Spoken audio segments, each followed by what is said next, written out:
All right, well, here we go. The resurrection realization. And what does it take to bring our minds around to believing that someone actually rose from the dead who actually said he was going to rise from the dead?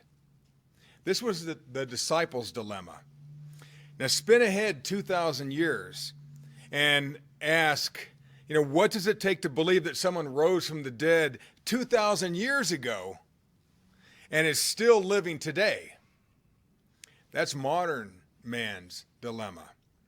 And this belief in the resurrection is the key to Christianity. And this resurrection realization is what we're going to focus on today. So the disciples' dilemma. And even after he had told them repeatedly that 3 days and 3 nights, in 3 days and 3 nights, he would rise from the dead, his closest followers still found it hard to believe. And amazingly, the same ones who had such trouble believing that Jesus had risen from the dead had been with him when he had 3 times raised other people from the dead. First up was a widow's son who had died and was in the process of being transported to his own funeral by much of the town. And Jesus stopped the funeral procession, and he told the people to stop crying, to weep not, and he told the body, arise. And the kid arose. The next up was the deceased daughter of a Galilean synagogue leader named Jairus. And Jesus walked into his house, and he said he was going to raise this little girl up. And the mourners that were there laughed him to scorn. And he told them, stop crying, weep not. And he took this little girl by her frail hand, and he told her to arise. And her life returned. Her parents went insane with amazement. And the third and final time he rose somebody from the dead was about a week or two before Jesus himself arose from the dead. Jesus raised his good friend, his companion, his friend, his buddy named Lazarus from the dead. And this guy had been in the grave for a full 4 days, and he smelled like death. And Jesus told them to remove the stone from the entrance. And then, in front of everybody, much of the town, he yells as loud as he can, Lazarus, come out of there! And in front of everyone, Lazarus stood up, and he's wrapped in these grave clothes from head to toe. And the napkin that they put over their face at that time was still tied around his head. So he comes walking out of this thing, just covered in these grave clothes, and Jesus told the people to unwrap him. So they unwrapped him, and it blew the minds of the Judeans. And many believed in Jesus from that point. After those 3 incredible healings,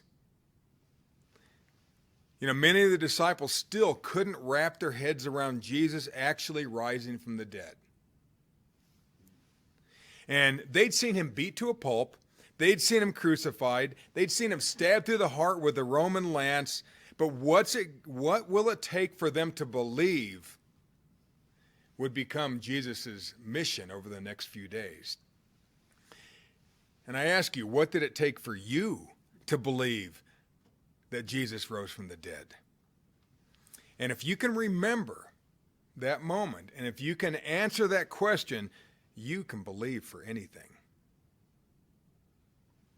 And today we're going to see the patient persistence required in order to believe at that level. And we'll also see the patience and persistence it takes to help others get to the place that they too can believe. And if you pay close attention, you may be able to resurrect your believing to a whole new level so you can handle your particular situation. Today we're going to cover the resurrection realization, the ultimate sacrifice. Now, Jesus had just finished that victory song with a loud voice, and his body fell limp. His head hung there. And the Christ died at the same moment that the Passover lamb was sacrificed in the temple. And at that very moment, an earthquake rocked Jerusalem. And amazed by the attitude and fortitude of this King of the Jews, the centurion gave Jesus a salutation fit for the emperor, for the Caesar. And most of the crowd departed at that time. And it's still Wednesday, about 3 p.m. in the afternoon. It's not Friday. And a man named Joseph who was from Arimathea walked about 500 steps, 500 paces, to go back and ask Pilate if he could bury the body of Jesus. And Pilate didn't believe him, so he called for the centurion to come. The centurion said, yeah, he's already dead. And so Pilate gave him permission. And now Joseph was one of the 70 who had originally manipulated Pilate. I'm sure he wasn't in on the negative dialogue. And the centurion walked back to Golgotha and commanded his men to break the legs of the 4 other guys who were still alive. And this is so they would die faster. Now imagine the violent swing that it would take to break a man's tibia or his femur. And imagine the cries of agony that pierced the dark, somber air of that afternoon. Now, they didn't break Jesus' legs because they knew he was already dead. They saw him. They were there. So one soldier, for good measure, just took his lance. They always had it with them, and just rammed it up either between his ribs or under his ribs and pierced his heart. Just for good measure. Just another day's work for these soldiers. And at the centurion's command, they shook loose the nails from Jesus' hands and feet and delivered the body to Joseph. And Joseph then had it moved to an unoccupied tomb that he owned. And in that Joseph was either in a hurry or he was one of the few people who actually believed that Jesus would rise from the dead, he opted not to go to the trouble of the traditional Judean burial. And he just wrapped him in an expensive linen sheet. Not like you just heard about with Lazarus. And then he gently laid him in the tomb and had his servants roll the heavy stone back across the door. Then he left. Now some women noticed how Joseph buried Jesus. And so did another fellow member of the Sanhedrin, a guy named Nicodemus, who also believed in Jesus. He saw how Joseph did this. And it just wasn't right. Timing is everything. Now, Matthew chapter 12, verse 8, it says that for as Jonah was 3 days and 3 nights in the whale's belly, so shall the Son of Man be 3 days and 3 nights in the heart of the earth. Jesus had told his people that. 3 days and 3 nights. Now, you can't get that from Friday to Sunday. You can get 3 days and 2 nights. So it's 3 days and 3 nights. And early on in Jesus' ministry, he informed his followers that he would die and be raised again in 3 days and 3 nights. Now watch the movement of these mourners. See, all the friends and followers of Jesus would have been in deep mourning. You ever had somebody close to you die? You don't just get over it. Imagine the guys who had followed him for a year, and now this guy's gone and buried. How weird would that be? How would they feel? And he tried to prepare them for this, but there's no way to prepare people how to respond emotionally to someone else's death. And a small group of people leapt into action while really most people mourned in quiet groups behind closed doors. Turn to Matthew 27. We're going to start in verse 58. And he went to Pilate and begged the body of Jesus. This was Joseph. And then Pilate commanded the body to be delivered. See, they delivered the body to Joseph. He wasn't the one who took it down. 59, Matthew 27:59. And when Joseph had taken the body, he wrapped it in a clean linen cloth and laid it in his own new tomb, which he had hewn out in the rock. And he rolled a great stone to the door of the sepulchre and departed. And there was Mary Magdalene and the other Mary sitting over against the sepulchre, or a sepulchre. See, two ladies were sitting next to another grave. And they were watching where and how Joseph buried Jesus. Remember, they were the only ones. Where were the apostles? Where was Mary, his mom? There's these two Marys. We'll find out who they are in a few minutes. And they watched this. Now, see, graves in Israel didn't have headstones with carved names in it. I mean, they were unmarked graves. When you were buried, you were buried. If people knew where you were, then they knew. If they didn't know, they would never know. And see, if they didn't see where he was laid, they may not know for a good while. And they're saying to each other, that elder properly, did he? No, he didn't. And someone else is watching. He's probably leaning up against another sepulcher, this Nicodemus guy. And he watched how Joseph buried this guy. And he thought the same thing as the ladies. He didn't do it right. Now remember, it's still late Wednesday afternoon. It isn't sundown yet, but it's time to serve the Passover meal. And these ladies leave this scene to go and be with friends and family and other mourners.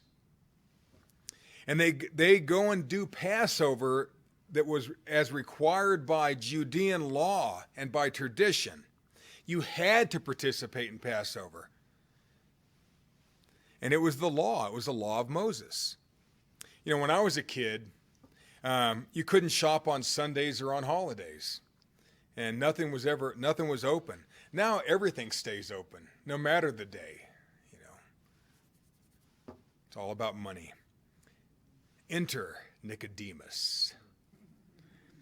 A second member of the ruling body of Israel, there were 70 of them in all, but these are the only two that believed in Jesus, and who had watched what was happening. He hustled to buy the proper burial supplies before the stores shut down at sundown, because they may not be open for a few days. I mean, it's a holiday. And Nicodemus bought proper spices, and he bought the burial cloth, and he took them to Joseph's tomb. Now then he had this thing opened.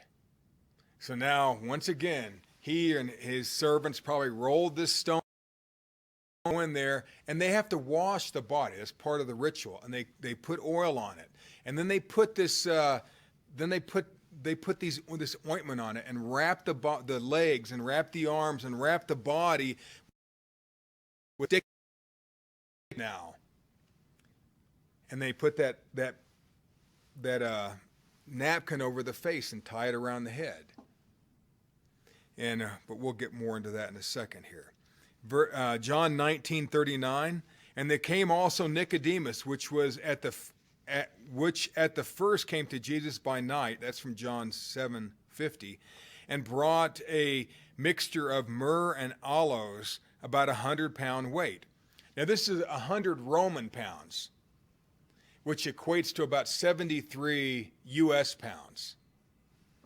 So how much weight is that going to be on this? They wrap people in. It's about 73 pounds plus cloth, which isn't much.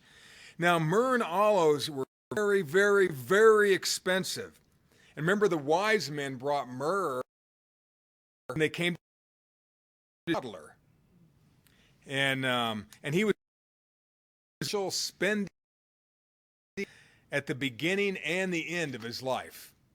Now, aloes is not aloe vera, like your mom keeps on her kitchen sink, for your burns, This type of aloes was taken from the heartwood of what's called an aquilaria tree, which produces an aromatic resin in the heartwood. And a forester friend of mine told me it's sort of like cedar. When you cut open this aromatic cedar, you can put it in your closet and it's going to smell your whole life, right? Well, this is even more. This is like cedar on steroids. It was crazy expensive. And this Aquilaria tree had this wonderful and powerful scent, perfect smell to mask the smell of death for a long while. And during that day, people said aloe was weighed in gold. And so I looked at what it's about $1,300 an ounce. And if that's over 1,100 ounces, 73 pounds. And so if you just took 10% of that, that's 117 ounces times 1,300. Let's just say the mixture is 10% aloes. Could have been less, could have been more, we don't know. But if it was worth its weight in gold, in today's standards, that would equivocate to about $152,100.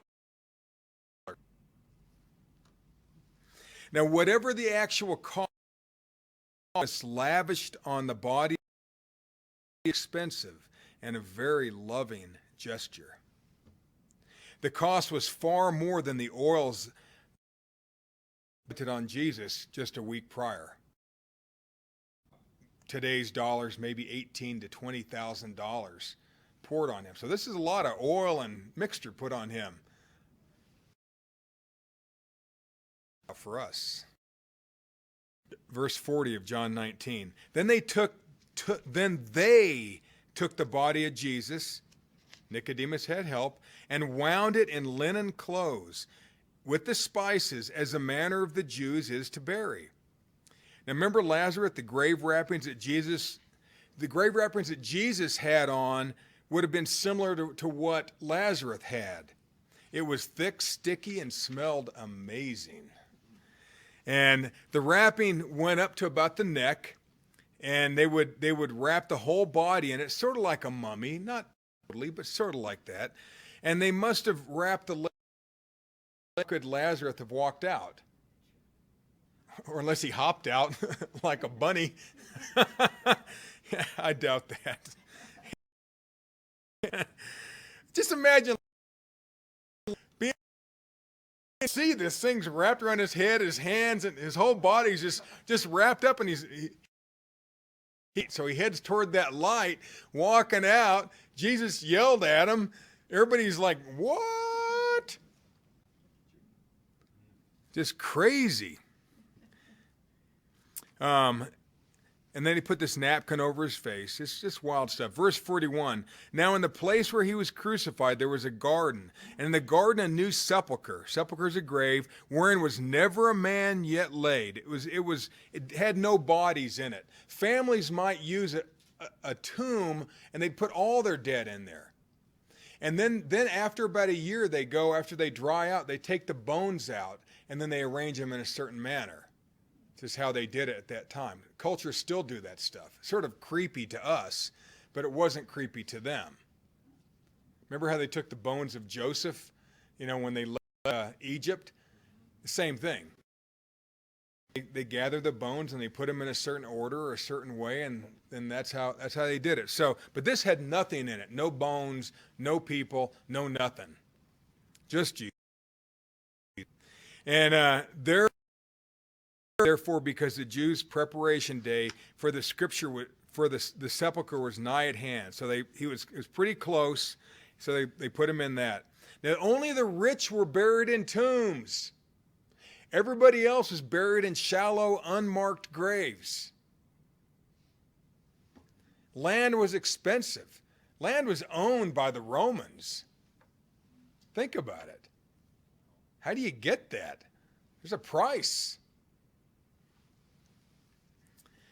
And a garden, like it said, could have been an orchard. So it might have been in the trees. It wasn't on a dusty pictures, just some dusty, windblown, ugly place. It wasn't like that. It was a lovely area, fairly close to the area of. Now remember, the two Marys, unaware of what Nicodemus had just done, are still planning to come back and properly prepare Jesus' body, probably on Saturday. That's the next available day they can. And so now it's Thursday. It's Thursday. It's a religious holiday. It's Passover now. Matthew 27:62. Now on the next day, this is the day after the death that followed the day of the preparation, so now it's Passover, the chief came together unto Pilate,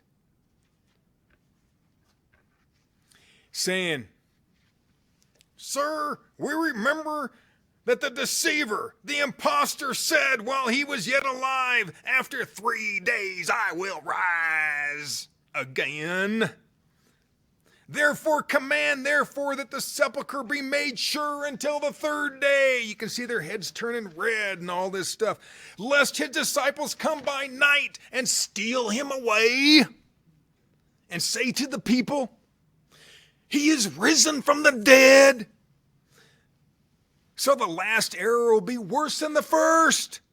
And Pilate said to them, You have a watch. Go your way. Make it as sure as you can.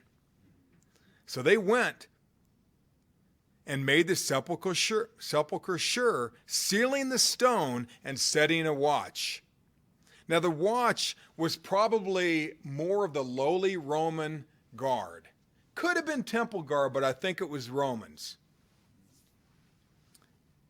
He just waved them on. You guys go with them. These nasty temple leaders had, what's wild is they had listened when Jesus said that he was going to get up after 3 days. Yet he has to keep telling his disciples over and over and over.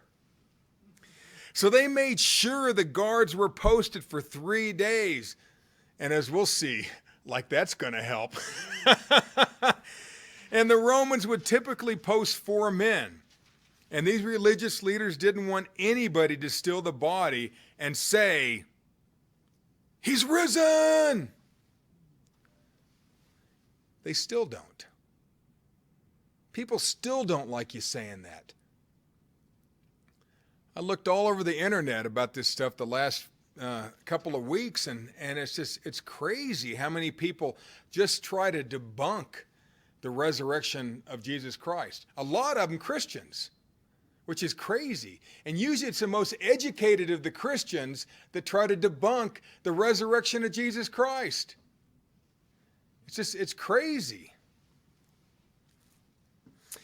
See, nothing is written about what happened from Thursday evening to Saturday afternoon in the Bible. Nothing. And remember, from Friday evening to Saturday evening was the weekly Sabbath. Again, they were not allowed to do any work whatsoever. So they had a Sabbath from Wednesday to Thursday, and now from Friday through Saturday. So they were sort of out of commission, all these people, those 3 days. So now it's Saturday, late afternoon, send in the angels. And he died on Wednesday about 3 p.m. and was buried before sundown. Now what Jesus had dreamed of since he was a child was about to happen. And unknown to him, because he was dead, God sent an angel. It's 3 full days and 3 full nights. You know, Thursday afternoon, Wednesday afternoon to Thursday afternoon is 1 day. Thursday afternoon to Friday afternoon is another day. Friday afternoon to Saturday afternoons is 3 days and 3 nights.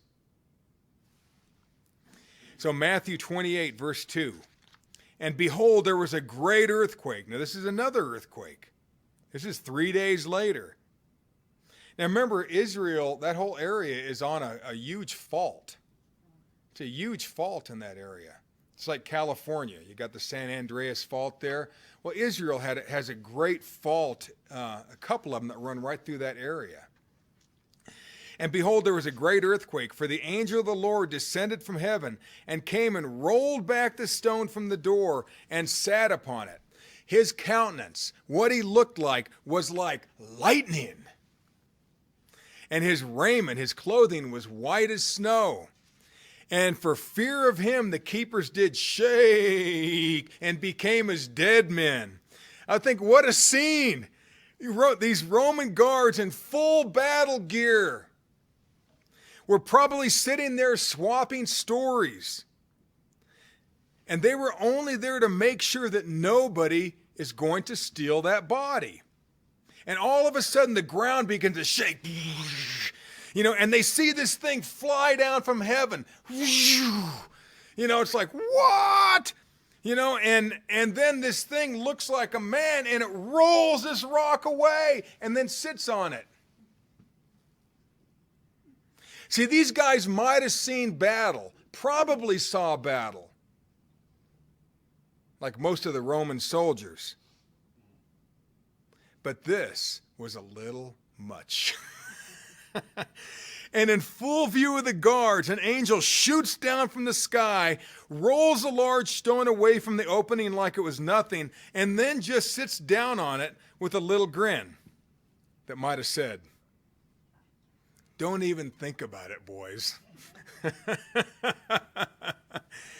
Oh, man. The guards are speechless. This angel was wearing clothing as white as snow. His body glowed like lightning. And this was just a little bit too much for these guys to take, so they just pass out. When in doubt, pass out. And no man or devil spirit was going to stop the resurrection. Nothing in the universe knew. If you simply believe the truth about yourself, nothing can stop the power of God in you. Now, Jesus Christ rose from the dead Saturday afternoon, just before sunset. Whenever Nicodemus finally buried him that second time, that's when the clock started ticking to those 72 hours, because he was buried twice. So whatever time that was, and so it's just before sunset, and as we keep reading, it's going to make more sense. Again, it doesn't take a Bible scholar to figure this out. It just takes stop looking at pictures and stop relying on the movies for your spirituality. You just flip back and forth in the Bible and you'll easily see this stuff. It is not complex research. You did harder work learning the Pythagorean theorem in 6th grade than this. This is not a hard study. So the Sabbath is over at sunset on Saturday. And remember, the Jewish day starts at sundown, not midnight like our day. And the ladies head to the grave sometime after sundown on Saturday, but before sunup on Sunday. It's hard to really tell exactly when. I think it was early in the morning. And see, now they were allowed to go back to work and to move. You couldn't even walk very far on the Sabbath day. You're only supposed to walk a certain number of steps, and you couldn't carry anything. So during those 2 Sabbaths, they couldn't do anything. You weren't supposed to do anything.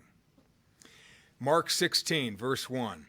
And when the Sabbath was passed, what time of day does it end? Evening, sundown. It's late Saturday evening and early Sunday. Mary Magdalene and Mary, the mother of James, the apostle James, and Salome had brought sweet spices that they might come and anoint him. So they brought their bucket of spices and probably wrap. But now they didn't say aloes and myrrh. They just had sweet spices, because what the other guy bought was crazy expensive. Nicodemus. So they had sweet spices. And these 3 ladies didn't know that Nicodemus had already buried him properly. They had left. He came back, did it. It's just funny, all the transitions here of these people. And they head to the gravesite to properly care for Jesus. So Mary from Magdala, Mary the mother of James the apostle, and someone named Salome, or Salome. Verse 2, and very early in the morning, the first day of the week, they came to the sepulchre at the rising of the sun. I guess it tells you right there. I think it's before the rising of the sun. It's dark outside. And they said among themselves. So now what day would this be now? Sunday.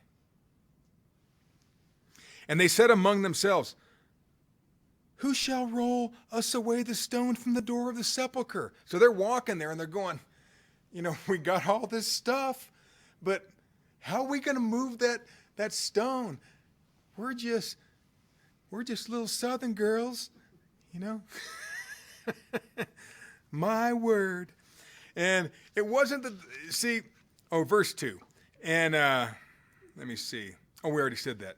And see, it wasn't that the stone was put back. They just hadn't gotten to the location yet. They're walking and wondering how they were going to move that big old rock, that heavy old rock. And they saw that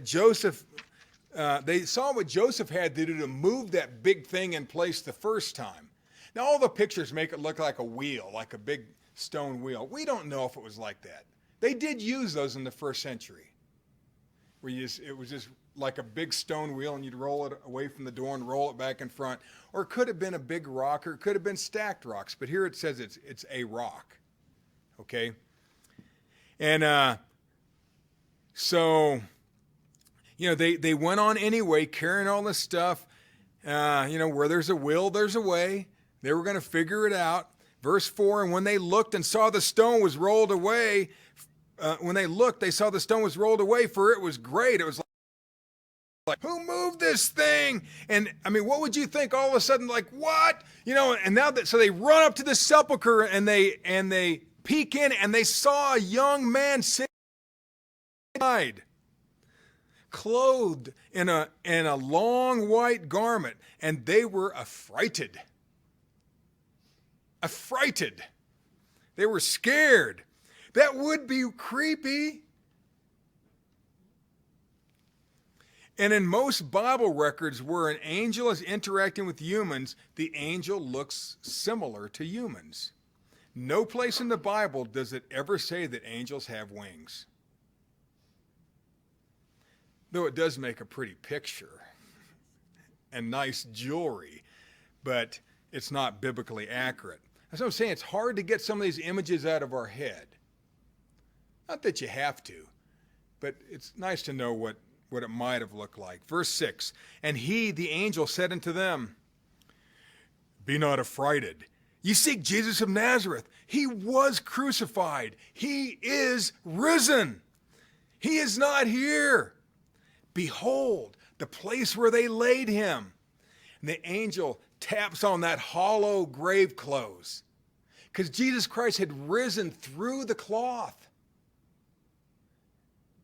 It was just a hollow shell, like a mummy with nothing in it.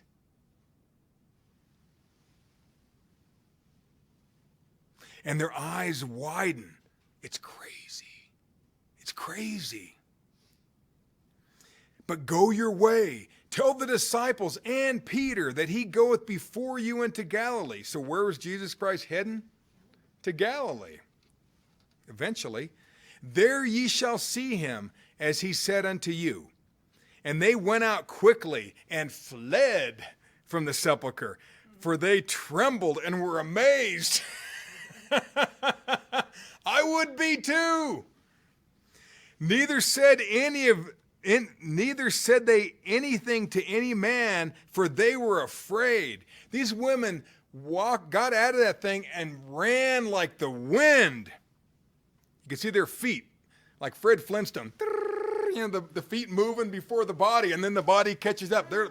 If they had been like the Dukes of Hazzard, they had their car out there. Mary Magdalene would have hood slid across it and then dove in through the window. Tires would have peeled out. Boom! They're gone.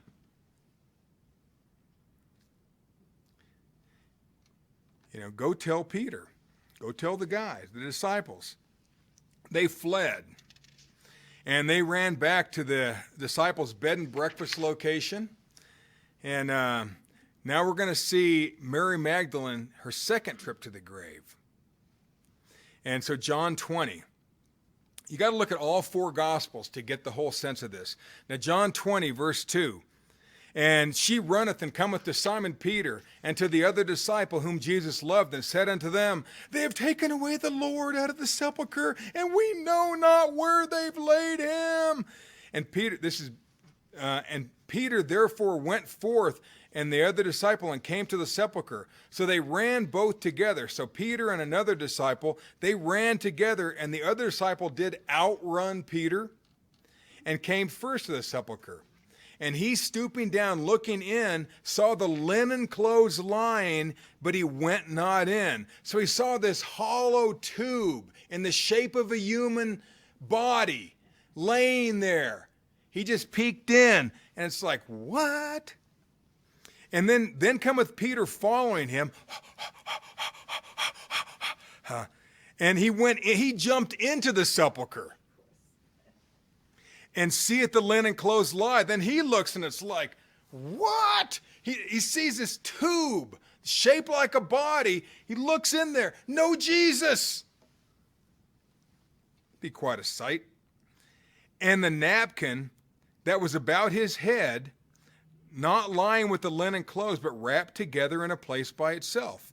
So this thing was folded up and set off to the side somewhere, this napkin that was around his face. Nobody has it, okay? Nobody has it.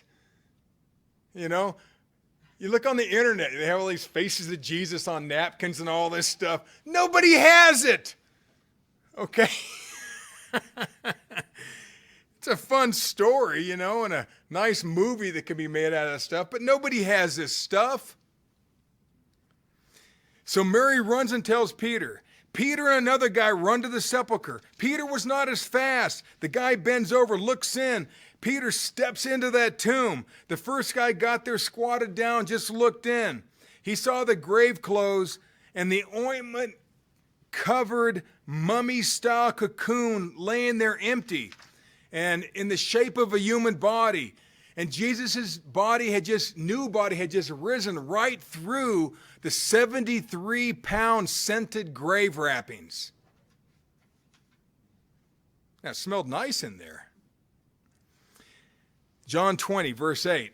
Then went in also that other disciple. Now he jumps in, which came first to the sepulchre and saw, and he saw and believed. He believed at that point.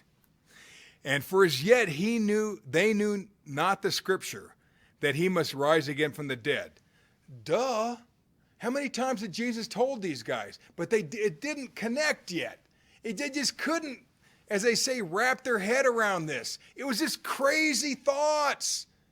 This guy really, and this one guy, he got it. It's like, okay, he said it, it happened. He's up. And it doesn't say that these guys had any dialogue. See, how many times had Jesus said that he was going to rise from the dead? Multiple times, right? And that other guy believed. Peter still didn't get it. Peter was like Jesus' right-hand guy. He still isn't getting it. He's scratching his head. It's like, this is just too much to process. Verse 10, then the disciples went away again to their own home, to where they were staying. But Mary stood without the sepulchre weeping. So she had followed them back, but she was slower than Peter. Now, women didn't have track programs in those days. They might not have been as physically active as a guy. But these guys had gone in, looked at this. One guy believed. They hop out. They run back. Mary's coming this way. They're running back that way. You know, and she gets there and stoops down. She stood without the sepulchre weeping. So she's just sitting there crying. And she wept and stooped down. So it shows you that they had to look down to look into this thing. So it isn't like a big hole, you know, like the size of a door. Okay? And looked into the sepulchre. Now, does it say she's with anybody else right now? No. And Mary's alone, and this is probably her second trip. Now, that tells us a little bit more about the size of that sepulchre hole, the tomb, the hole into that tomb, and because she had to kneel down to look in or stoop down. Verse 12, and seeth two angels in white sitting. Now, were those guys there when Peter and the other guy were there? No. It's just seconds. It's all happening fast. They ran, they looked, they touch. There's nothing. It's sticky. It smells good. They run back. Now Mary, she's running there. She looks in. She's crying like crazy. She looks in, and there's two guys sitting there. One at his head and the other at his feet, where the body of Jesus had lain. And it doesn't say they were glowing this time. And they were at both ends of the grave wrappings. One was at the head and one was at the foot. And they say to her, "Woman, why weepest thou?" I love that, because isn't that what Jesus told those first two groups that he raised from the dead? Why are you crying? And she said to them, "Because they've taken away my Lord, and I don't know where they laid him." And when she had thus said, she turned herself back and saw Jesus standing and knew not that it was Jesus. Now imagine, I was trying to figure this out. Now she's been crying, of course, probably for 3 days. Emotionally distraught, just jogged, whatever, half a mile or something to this place. But if she's in that thing or looking in there, her eyes would have adjusted to what? The dark. And so if somebody's standing behind her, they would be backlit, right? And so she didn't recognize him. She knew not that it was Jesus. And Jesus said unto her, "Woman, why weepest thou?" Now he uses that same thing. "And whom seekest thou? Who you looking for, woman?" If you look at how Jesus played with the disciples and his friends at times, it's just funny how he toyed with them. When he would have walked past them when they were in that storm-tossed sea, when he was walking on the water, it says he would have walked past. He's just walking by and acts like he's just walking past them. And they're like, "What?" I mean, and so he goes, "What are you looking for, woman?" And she, supposing him to be the gardener, the groundskeeper, saith unto him, "Sir, if you've borne him hence, if you've taken him somewhere, tell me where thou hast laid him, and I'll take him away. Where'd you put the body?" Now it's a lot to take in. Tears streaming down her face, probably been crying. Sorrow she sees these two angels sitting there. Then this guy's behind her talking. She thinks he's the gardener. It's funny that the angels are just sitting there watching this whole interaction. They didn't say anything else because the man was right there. They didn't need to. And Jesus said unto her, "Mary!" And she turned herself unto him, Rabboni, which is to say master or teacher. See, talk about drama. This is where Hollywood would cut to a commercial. The screen would go black and they'd advertise some kind of potato chip. You see? But her eyes must have adjusted to the dark cave. And he was backlit. And plus she'd been crying. She just assumed he was a groundskeeper. But when Jesus said her name, like only he said her name. You know how you talk to certain people and you say things in maybe a funny way or a unique way? He might have said, "Mary," or really Mary is Miriam. It comes from Miriam, who was that Moses' mom was named Miriam, or sister was named Miriam. Popular name, as you can tell. And so when Jesus said to her the name, just like only he said it, it finally clicked. Mary! Mary! Miriam! Or Mary! Whatever he did with jazz hands, you don't know what he did there. It clicked. See, Mary was raised in Galilee, in Jesus Christ's stomping grounds, and she was the first person on earth to see the resurrected Christ, was a woman. Isn't that crazy? Mark 16:9 says that she was the first person. He appeared first to Mary Magdalene, out of whom he had cast 7 devil spirits. See, the woman was crazy thankful to Jesus. He changed her life, but I think she must also have blessed him immensely for her to have been the first. Look at the love. Jesus was the first person in biblical history that really paid such loving respect to the ladies. He was a true Renaissance man. And remember how he twice had to back off his apostles from hassling the ladies who had anointed him? They screamed at these girls, the apostles. And Jesus said, back off, man. Leave her alone. You know, he respected women. And you're going to see in a few minutes that these apostles still don't respect the ladies. And so now we're leading up to the resurrection appearances. And we're going to buzz through a few resurrection appearances to help us realize how amazing that day was. So the women tell Peter and the boys the tomb's empty, that he's risen. The apostles thought that the women were just emotional ladies making up a silly story. And one of the women who came in and told the apostles was Mary, the mother of James. James was there.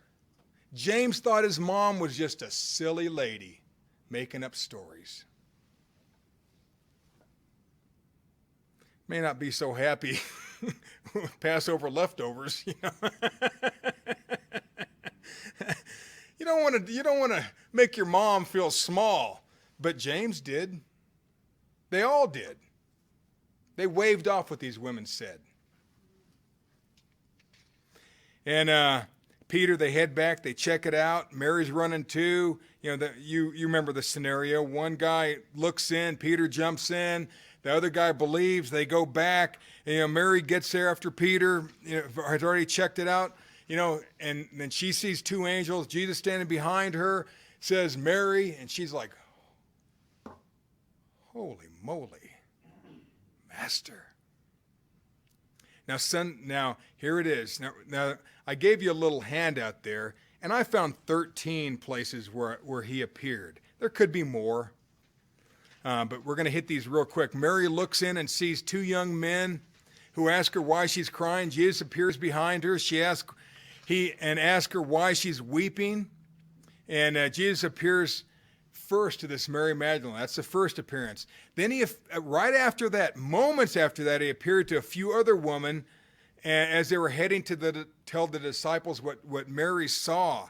And Jesus greeted them by saying, all hail, H-A-I-L. And I looked it up, and it means, cheers, ladies. It just means cheers. That's what he told the lady. He appears to these ladies, and he goes, cheers. Yeah, all of a sudden he appears, and they fall down and they grab his legs. This is just moments after Mary. Then this is an appearance, but what happened is the guards woke up. They go back. They talk to the Jewish leaders, and they got big money bribes to keep quiet. And it's amazing that these soldiers went to the Jews and not to Pilate for protection, because they knew these guys knew how to manipulate their boss. Now, third one, Peter revisits the tomb alone. This is his second visit. He probably saw the Christ at this time, and you'll have to look that up in Luke 24:12 or 1 Corinthians 15:6 through 8. The fourth one, Jesus then appears to 2 men who are walking home to Emmaus. They were 2 disciples, and it was about 7 miles. And Jesus shares from memory every verse in the scrolls that pertain to the Messiah. And they were blown away. Jesus vanishes. You know, they run back 7 miles back to Jerusalem to tell the apostles that Jesus appeared to them. Jesus appears to 10 of the 11 apostles. Thomas was absent. That's the 5th one. And that was all that happened on that one day. Then 8 days later, he appears a second time with the disciples. This time Thomas, or doubting Thomas, was there. Jesus told him to touch the holes in his hand and to actually thrust his finger into the wound on his side. And he did. And what will he do to help you believe? Other appearances. Number 7, Jesus appears to a few disciples in Galilee. That's about 70 miles north. Remember he said he was going to Galilee? And some disciples. Now Jesus Christ in his resurrected body appears to a whole group of disciples. And some disciples don't believe that he is actually risen even after they see him in his resurrected body.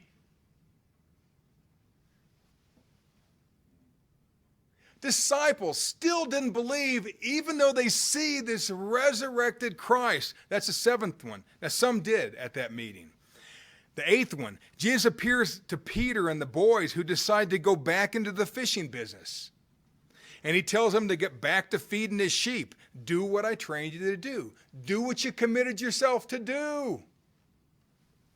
Good lesson for all of us. That's John 21. And the 9th one, he appears to 500 people at once. And you can see that 1 Corinthians 15, 4 through 8. 500 people he appeared to. 10th, he appears to his half-brother James. Remember, they were absent all this time? You see, so within a 40-day span, he had appeared to one of his brothers named James. Not the James mentioned earlier. James was also a popular name. And see, his brothers finally get it. They finally realize that their brother, their half-brother Jesus, is the Christ. And that was the 10th one. Now 40 days have passed, and he appears to his disciples again after 40 days. They actually see him ascend. They're standing there. Jesus is talking to them, tells them what to do, and how to carry on the ministry, and he just floats up into the sky. They're like, and they're just, this is about a month and a half later. They're looking like, what just happened? And then they turn around and there's an angel standing beside them and tells them to stop gawking and get to walking.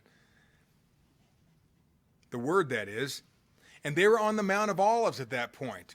It's amazing what had happened on that Mount of Olives.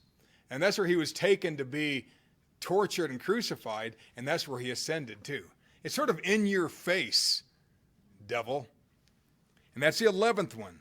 And a few years have passed, and he's still appearing.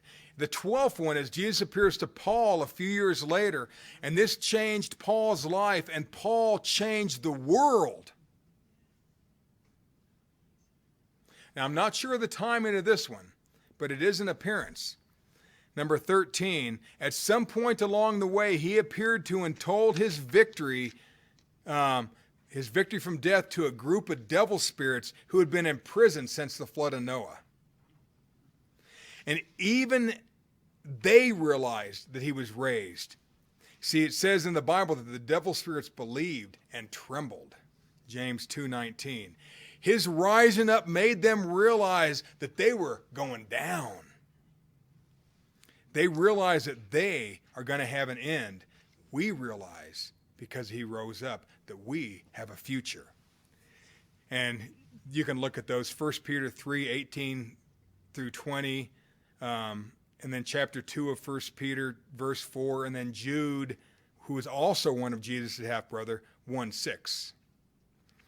So look at the energy and timing it took for Jesus Christ to convince others that he actually rose from the dead and is never going to die again. Some of his disciples saw him and still don't believe. Now, folks, little did the original apostles know, but in just a few short days after that ascension, that they would boldly proclaim to the world that Jesus Christ was indeed risen from the dead. And they would also show the world undeniable proof that Jesus Christ had indeed risen from the dead. Even today, that proof gets buried as fast as it gets uncovered. But that's another teaching, which we won't go into today. So Jesus is still working tirelessly to help us learn to believe and to live amazingly, to find our dominion. And he's also seeking out those who will someday believe that he rose from the dead, as well as seeking out Christians who are bold enough to help others realize that he is risen.